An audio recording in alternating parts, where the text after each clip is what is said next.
Abe. I'm Michelle Munroe, or as some would call me, Dr. Michelle Munroe. I was planning on it.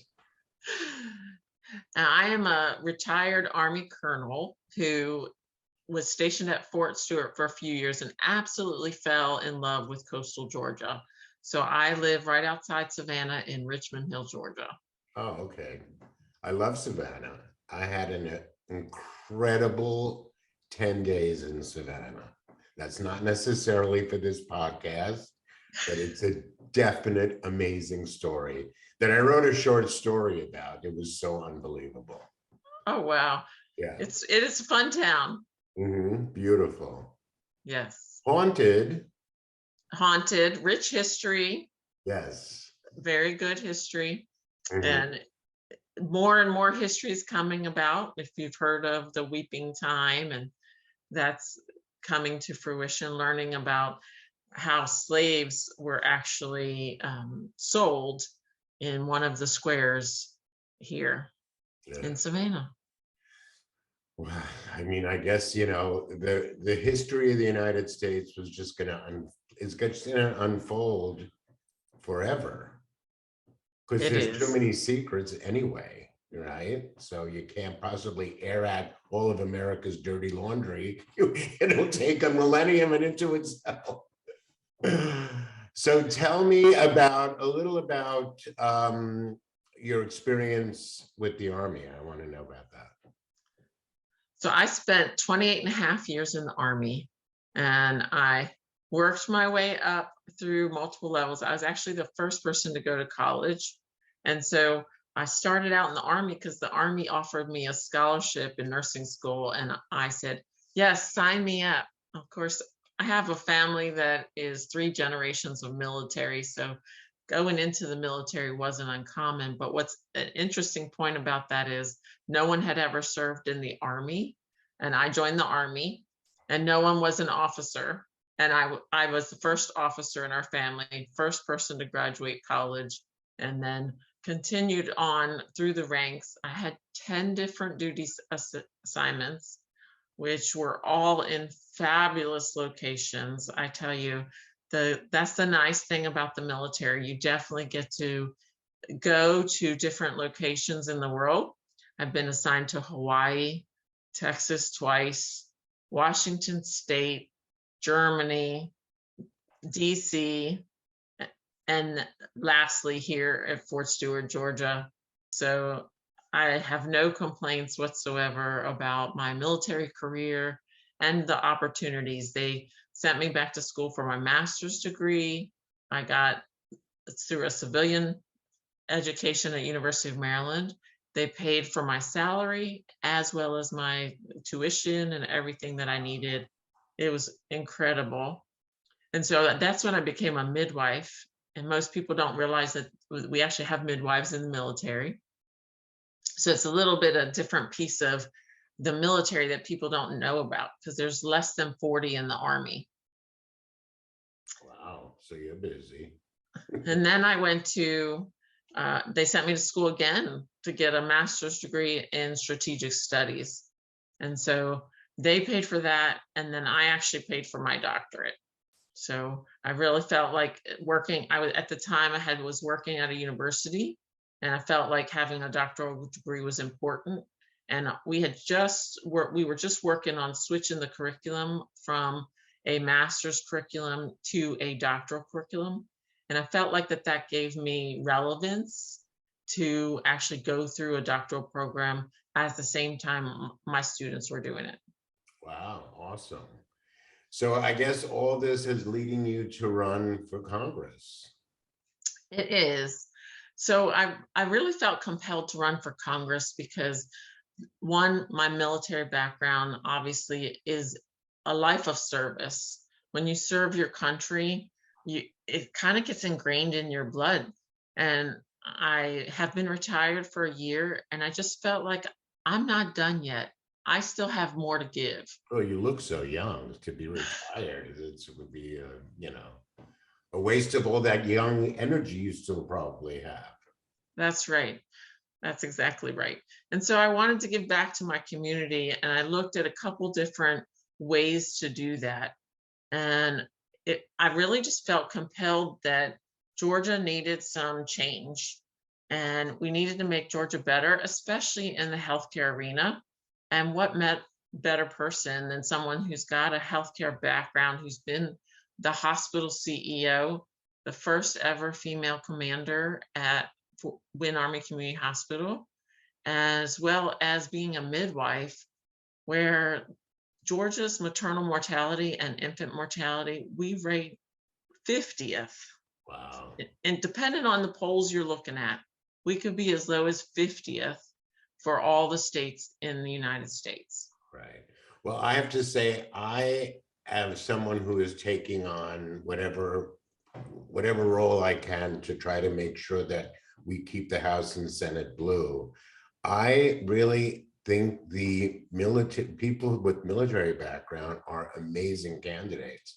So when I found out, when Sabrina, who's helping you, told me that that was part of your history, I'm like all in and happy to make sure your message gets out in whatever capacity. I think we have to, the Republicans are such hypocrites about their support of, the military and police, whereas they're the first ones to attack them. And I just think that we need such a seismic shift as to who's in our government that, yeah, I applaud you're willing to jump into this fray of lunatics, which is what it is, right? Well, it's true, but I feel like if you want to have change, you have to have a different voice. And there's so many people in Congress that are lawyers and have that political career lifespan, of their, essentially their whole entire life has been as a career politician, or they're an attorney, and so they know what that's like to be in the congressional district or be in Congress in and of itself. Or know how to scam money. Hello. I mean, what are we talking about? Yes. On the other side, you have me, who has a servant heart and wants to take care of people, wants to care for others, and wants to make sure we better society. Because when we take care of people, the whole of society improves. Tell me about your district. I know from Melissa, who brought us together, who I adore, that very red area, correct?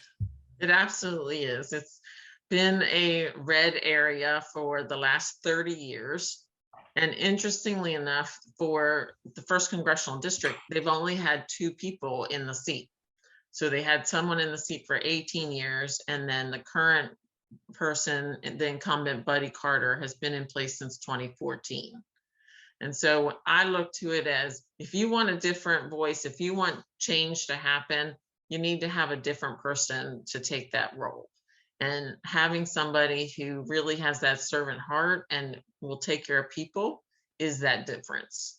So what's Buddy all about? Like, is he a typical Trumpy kind of Republican? He is. He all kind of douchebag.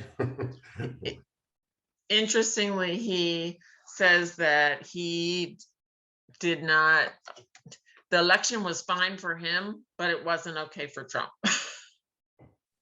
Wow. I mean, I just did a post today on TikTok, which is that the truth, what I believe in my heart, is that these people really do just want to have a civil war. They want to bring it to the streets. I think the Republican politicians and the Republican and the crazed media wants them to do that, because that's going to be their way to somehow retain power or get power back in the White House leading up to it. And I think that, to be honest, that's why I'm very strongly supporting military candidates, is I think Biden needs to start putting the military out into various places all over the country, like after 9/11, where you just kind of see military, and it has an effect of calm because there's too much angst going on. And I see the military is our only way out of this. I just do. I think it can't be that they attack again and then we have to call the military. Look how that worked last time. By the time they could put their shoes on, people were already, you know what I mean? It was like, I still believe the whole thing was planned from the top down anyway, and that will never get accountability for that. But I think that the military is the answer to kind of temper the lunatics. That's my opinion. Well, I'm not sure about that. I mean, I know nobody else is but me. I mean, we do have a National Guard in each state, so there is that military presence for. So that, yeah, but I'd like to see them like in malls. I mean, I live where I live. We're having so much conflict in the streets. I just think if there were people just walking around, it would just have a different effect on people. Yeah, and you know, Mayor Van Johnson made mention of a program that used to be around a long time ago, and that's the Police Association's Athletics League called PAL. PAL, yeah. And it would be interesting to see if we actually went backwards to a state like that, where you had that local police that knew everybody, that you just walked around like you're talking about, and everybody knew, oh, that's, you know, Officer Officer O'Brien. Right. Yeah, that's like, remember those back movies in the black and white era when they would have like the cop walking the beat. Yeah, I mean, that's like, it's the same thing. I'm asking for the same thing. I'm asking for that people who are crazed, that are willing to say, I'm going to, like Marjorie Taylor Greene, who's ratcheting up people to say, yeah, the Second Amendment's going to help us with these people. What is that? What are they calling for? You know, they found that guy on their way to Washington, D.C. to kill Dr. Fauci. I mean, if somebody like that would see kind of a couple of military just kind of strolling around, whatever, it changes the dynamic. I know I'm right. I know it sounds very crazy and militaristic, but I believe that we have to be in the streets. You know, either we're going to need to protest or we need to just keep them calm. But one or the other, it's going to happen in the streets. Yeah, I definitely agree with you about having presence. There definitely needs to be presence. And the thing that I think about in that sense is, I agree with protests, and I think that there is a place for them. What I don't like about protests is when they get violent. Oh, definitely. Or when they start looting businesses, because the businesses then lose money and then so it hurts our economy when that happens. Right. I'm talking about the presence like we saw January 17, 2017, which was the Women's March. It was all over the country. Yes. Or when the kids were being put in concentration camps, for lack of a better term, at the US border. And there were 700 protests all around the country against putting these kids in these cages. And, you know, and back in the 80s, when the gay rights organizations were in the streets about getting medicine for AIDS. I mean, we know how to do it.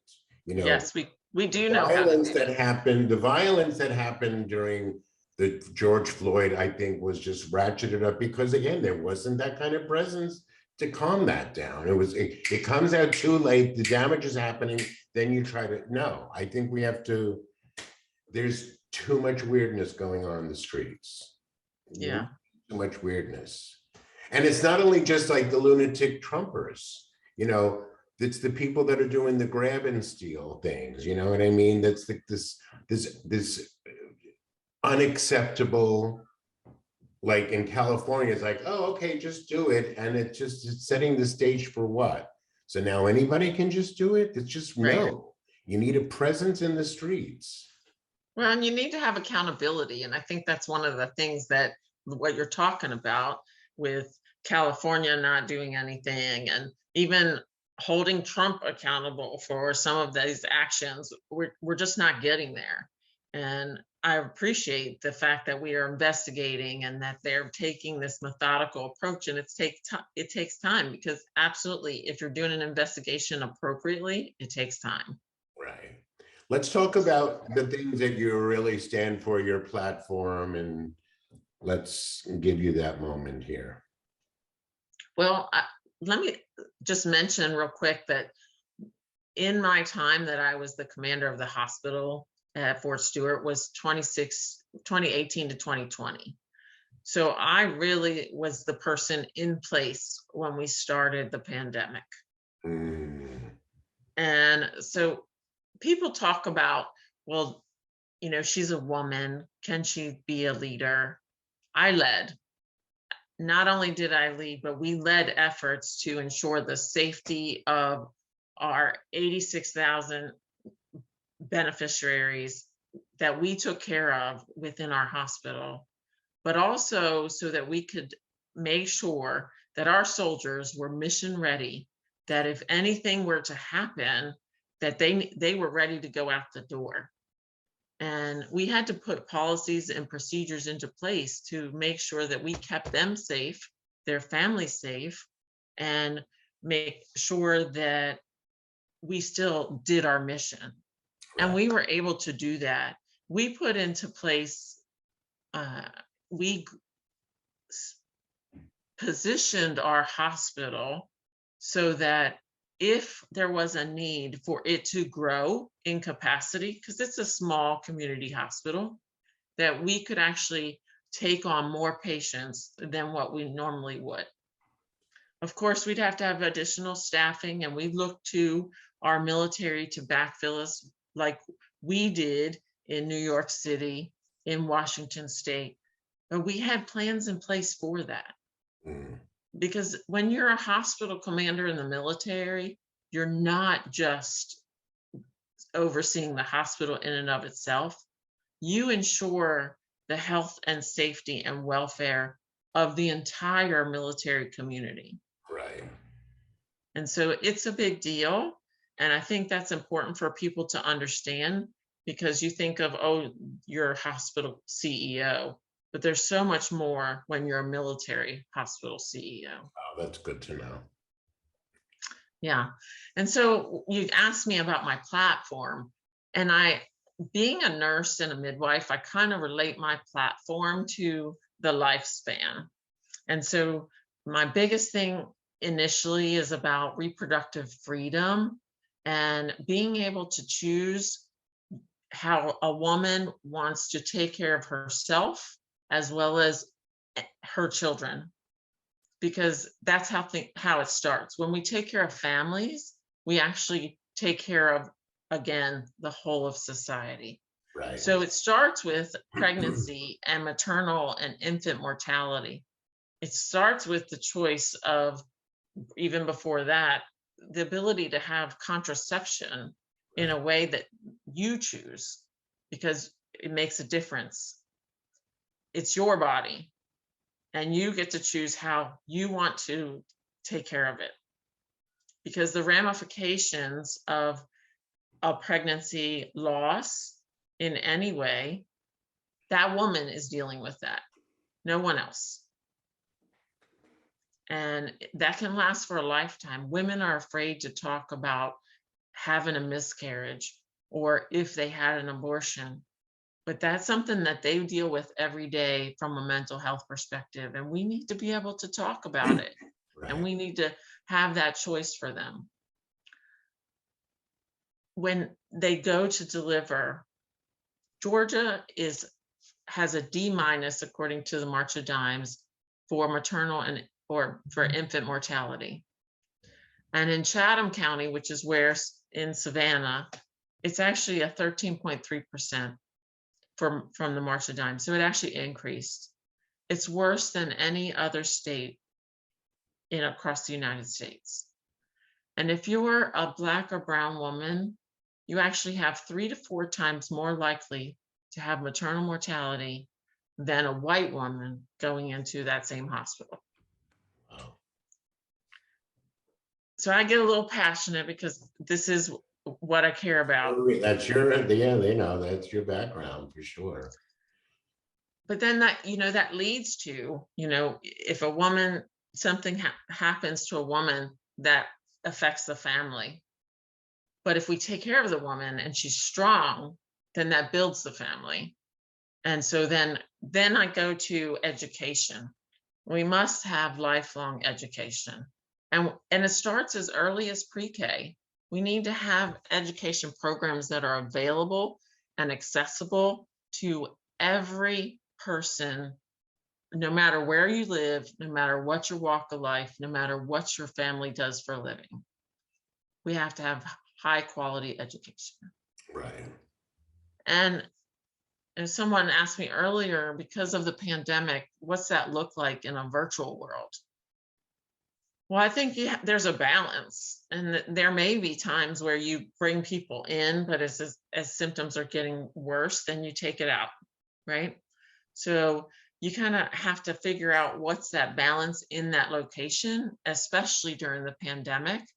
But one of the worst things is if you send a child home to do school virtually and they don't have internet, how do they do school?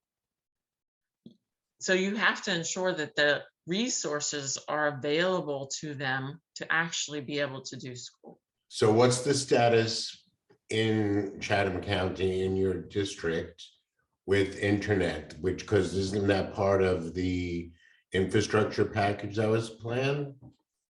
It is part of the infrastructure package. So you asked Chatham County, which is good, but within the first congressional district, there are a lot of rural communities that's not so good. So isn't money being allocated from that, or is it just not going to come for how, what's my thing is, if you're running in a district where there is money allocated from that plan, your job is to be standing in whatever part of that physical space, whether it's a road that's being built or the money's coming in 2 weeks and this is, I'm going to oversee that we get the, that to me is the campaign promise and visible, like, connection to how you're going to build, like, where are they building, internet infrastructure, like, and how long is that going to take and whatever, No, I agree with you. So it is my job, if I'm elected to be the Congresswoman for First Congressional District, to make sure those federal monies get used in a way that will help everyone. And there does need to be some allocation of resources to areas of need versus areas that have. Like, what's that guy Buddy doing with that money? When is that money coming through? Is there any way to know? Yeah, I'm not. Yeah.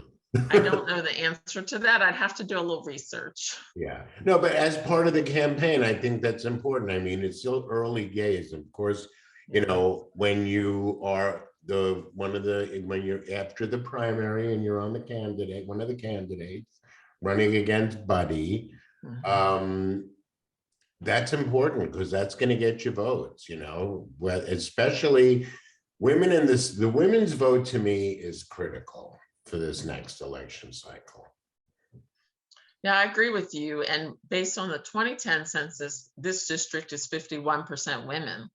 So you're absolutely right. It is critical. It also goes to the voting rights that we're talking so much about right now. Women need to not only have the right to vote, but they need to vote. Right. Because what's happening is, I've talked to a few people and they're like, I'm not even registered to vote. I'm like, this is your constitutional right. Right. And it's almost your duty because you choose who goes into the government. It's unconscionable, the lame turnout that we get each time, but this is an important election. It's got to happen. So did you attend, how far are you from Atlanta? It's like a bit of a... It's 3.5 hours. Yeah. So what did you think of the speech? And I know I'm sure you don't want to say anything bad about the Biden campaign, but What did you think of the speech and the turnout and the response? Well, I think it was critical that they came to Georgia to have this particular meeting because of all the restriction on voting suppression. There has been multiple laws, I believe it's 5 that were put into place for voter suppression in Georgia. And so by coming to Georgia, it sends a particular message that we need to do something. You can't sit still and sit in the background and everybody be silent. And you must have a presence and go out and vote. And so by coming to Georgia, hopefully it kind of inspired people to say, look, even the president thinks this is so important that he came to Georgia. Right. Are you as obsessed with Stacey Abrams as I am? I do love Stacey Abrams. I think she's got a lot of potential, not just for the gubernatorial race, but for future races. No, I agree. You know, a lot of us TikTokers are putting together our plans for how we can help message and how we can be part of keeping America blue in 22. But we're breaking down, we're adopting states, and Georgia is one of the states, is the state I'm adopting because I love Stacey so much. I found Marcus Flowers like days after he threw his hat in the ring. I coincidentally found his video, and I'm happy to help you because of your, you know, A, the recommendation from Melissa, but B, just having read a little about you, and happy to be part of a winning campaign, you know, early on in the game. Yes, I love that. And I agree. Blue in 22, we're going to do it. And we're going to make all the difference. I'm working on the merch as we speak. Awesome. Yeah. So is there anything else that you want our viewers or your constituents to know? So my slogan is a trusted leader for change. And I actually just saw the Gallup polls come out just now. I put them on Facebook. So nursing is a 20th year in a row, the #1 trusted profession. Oh, awesome. So if you want a trusted leader, then you want me. I'm a leader proven with my military background, 28.5 years, been to combat, went to Iraq for 8 months. I know what it's like to be in a battleground, and I'm ready, and we need change. Awesome. So I am Dr. Michelle Munroe, a trusted leader for change.